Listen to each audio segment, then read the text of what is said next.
오늘 하나님께서 우리에게 주신 말씀은 열왕기하 15장 1절에서부터 12절까지 말씀입니다. 이스라엘 왕 여로보암 제27년에 유다 왕 아마샤의 아들 아샤라가 왕이 되니 그가 왕이 될 때의 나이가 16세라 예루살렘에서 52년간 다스리니라. 그의 어머니의 이름은 요골리아라 예루살렘 사람이더라.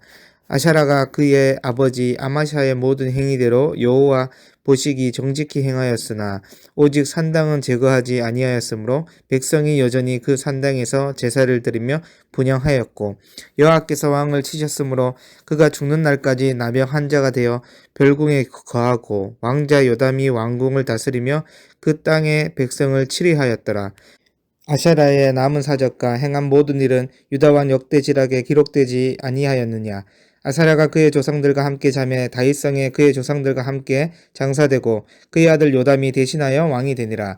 유다의 왕 아사랴의 제 38년에 여로보암의 아들 스가랴가 사마리아에서 6달 동안 이스라엘을 다스리며 그의 조상들의 행위대로 여호와 보시기에 악을 행하여 이스라엘로 범죄하게 한 느밧의 아들 여로보암의 죄에서 떠나지 아니한지라.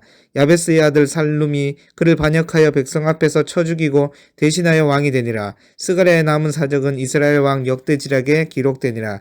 여호와께서 예후에게 말씀하여 이르시기를 내 자손이 4대 동안 이스라엘 왕이 있으리라 하신 그 말씀대로 가연 그렇게 되니라. 아멘.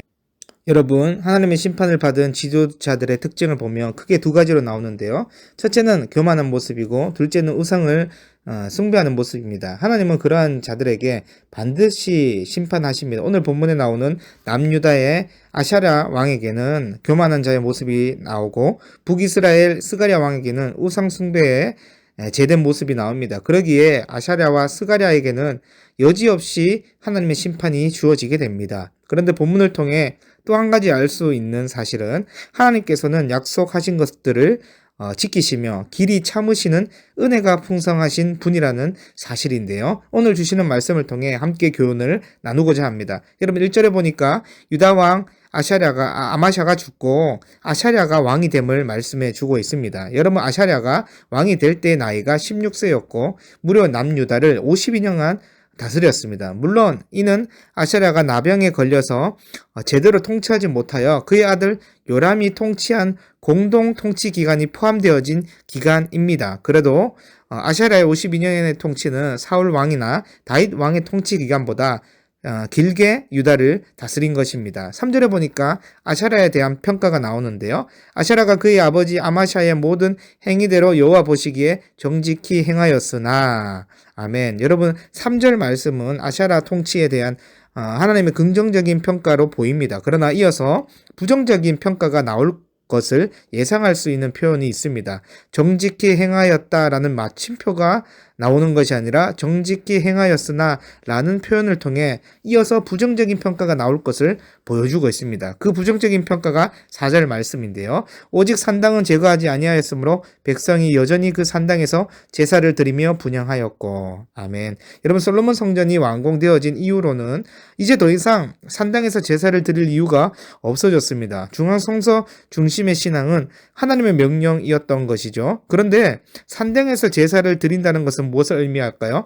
그곳에서 올바른 예배를 드리는 것이 아니라 우상을 숭배하는 일들이 산당에서 나타났다라는 것입니다. 즉 우상 숭배하는 죄를 짓게 하는 여지를 계속 남겨두게 된 것입니다. 그리고 이어서 5절 말씀에 하나님께서 아사랴 왕을 치셨다라고 바로 결과가 나오지요. 그런데 여러분 단순히 하나님께서 아샤랴가 백성들에게 산당에서 제사 드리도록 허용한 것만 가지고 아샤랴를 치셨을까요? 동일 본문인 역대하 26장에 보면 아샤랴가 하나님의 심판을 받게 되어진 더 구체적인 이유에 대해서 잘 알려주고 있는데요. 바로 아샤랴의 교만함 때문입니다. 여러분 아샤랴는 하나님의 은혜로 전쟁에서 승승장구하는데요. 전쟁에 나가기만 하면 하나님께서 승리를 주시는 것입니다. 그런데 그만 아샤랴가 하나님 은혜에 무뎌져 버린 것이에요. 교만해지기 시작한 것입니다. 그래서 제사의 분향은요.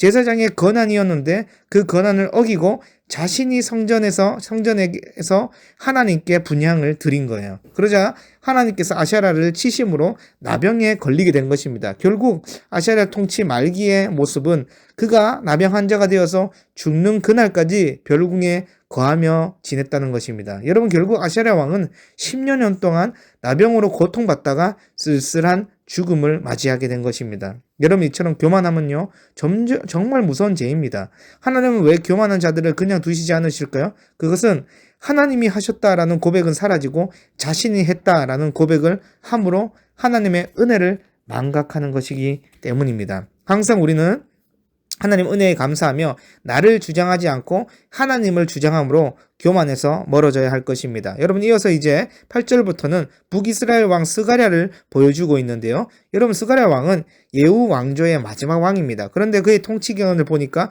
6개월밖에 되지 않습니다. 이어서 9절 말씀에 스가랴 왕에 대한 평가가 나오는데요. 9절 말씀입니다. 그의 조상들의 행위대로 여호와 보시기에 악을 행하여 이스라엘로 범죄하게 한 느밧의 아들 여로보암의 죄에서 떠나지 아니한지라. 여러분, 스가랴 왕은 긍정적인 평가조차 없지요. 그는 조상들의 행위대로 하나님 보시기에 악을 행하였고 북이스라엘 초대왕 여로보암처럼 죄에서 떠나지 아니했던 것입니다. 여러분, 열왕기 하에서 이스라엘 왕들을 평가할 때 계속해서 북이스라엘 초대왕이었던 여로보암의 죄를 등장시키는데요. 그것은 우상숭배의 대표적인 왕이 바로 여로보암이기 때문에 그렇습니다. 그런데 스가랴가 여로보암의 죄에서 떠나지 아니하였다라고 표현합니다. 즉, 이 말은 스가랴가 우상숭배의 죄에서 한 번도 벗어나지 않았음을 의미하는 것입니다. 여러분, 스가랴는 자신의 선조들처럼 우상숭배의 죄를 그대로 답습한 것입니다. 그로 말미암아 북이스라엘 스가랴 왕의 결말이 무엇입니까? 10절 말씀인데요. 야베스의 아들 샬룸이 그를 반역하여 백성 앞에서 쳐 죽이고 대신하여 왕이 되니라. 여러분, 다른 왕들보다 스가랴의 죽음은 더욱더 비참합니다. 왜냐하면 스가랴 왕이 반역자들에 의해 죽음을 당하는 것도 비참한데 백성들이 보는 앞에서 맞아서 죽임을 당했기 때문입니다. 여러분, 보통 지금까지 반역으로 죽임을 당한 왕들을 살펴보면 은밀한 장소에서 살해당하는 것이 일반적인 모습들이었습니다. 그런데 스가랴는 은밀한 장소가 아니라 공공장소, 즉 백성들이 보는 앞에서 맞아 죽임을 당했다는 것이에요. 여러분, 이 얼마나 안타깝고 비참합니까? 그러니 지금 북이스라엘은 우상 숭배로 인해서 죄가 만연해 있었고 국가의 정세도 혼란했음을 보여주는 것입니다. 그러니 우상 숭배의 죄를 멈추지 않고 백성들에게도 악한 영향력을 주었던 스가랴를 반면교사 삼아서 우리 내면에도 우상이 없는지를 잘 점검해야 할 것입니다. 그렇다면 여러분, 하나님은 징계와 심판만 내리시는 분이실까요? 사실은 여러분, 하나님은 동전의 양면처럼 공의와 사랑을 함께 주시는 분이십니다. 여러분, 12절 말씀을 보니까 하나님께서 예후에게 말씀하신 내 자손이 4대 동안 이스라엘 왕위에 있으리라 하신 그 말씀대로 하셨다라고 말씀하고 있어요. 여러분, 예후가 왕이 되고 아합과 바알에 속한 사람들을 다 심판했습니다. 하나님께서 그 예후의 모습을 기쁘게 보시고 내 후대 4대 손까지 그 왕조를 지켜주겠다라고 약속하신 것입니다. 그런데 여러분, 예후 이후의 왕들의 모습이 어떠합니까? 하나님 보시기에 악을 계속 행하고 여로보암의 우상의 죄에서 떠나지 않았습니다. 그럼에도 불구하고 하나님께서 예후와 맺은 약속을 기억하심으로 신실하게 말씀을 지키신 것입니다. 여러분, 북이스라엘 왕 19명 중에 예후 왕조만 4대로 이어지고 나머지는 당대 또는 1대의 왕위가 끊겨져서 더 이상 이어가지를 못했습니다. 즉, 이 말은 하나님께서 예후 이후의 왕들의 행실을 통해 언제라도 그들을 심판해도 되지만 예후와 맺은 약속을 기억하시고 참으시며 지키셨다라는 사실이 있습니다. 아마도 하나님은 예후의 후손들이 우상을 멀리하고 하나님 은혜만을 노래했더라면 예후 왕조가 4대가 아니라 더 길게 왕조를 이어가게 하셨을 것입니다. 여러분, 이렇게 우리의 하나님은요, 길이 참으시며 맺은 약속을 신실하게 지키시고 이루시는 분이십니다. 여러분, 하나님께서는 예수님을 통해 우리에게 영원한 생명을 주신다고 약속하셨고 그 약속을 예수님을 통해 이루셨습니다. 그래서 우리는 창조주이시며 구원자 되시는 하나님께만 시선을 고정하고 교만함과 우상의 죄를 멀리해야 됩니다. 그때 우리는 심판이 아닌 생명을 누리게 될 것입니다. 그러므로 오늘 또 교만함과 우상의 죄를 멀리하고 하나님을 가까이 함으로 심판의 길이 아닌 생명의 길로 인도함을 받는 우리 모든 비전교회 성도분들이 되시기를 주님의 이름으로 간절히 소망합니다. 하나님 아버지 감사합니다. 오늘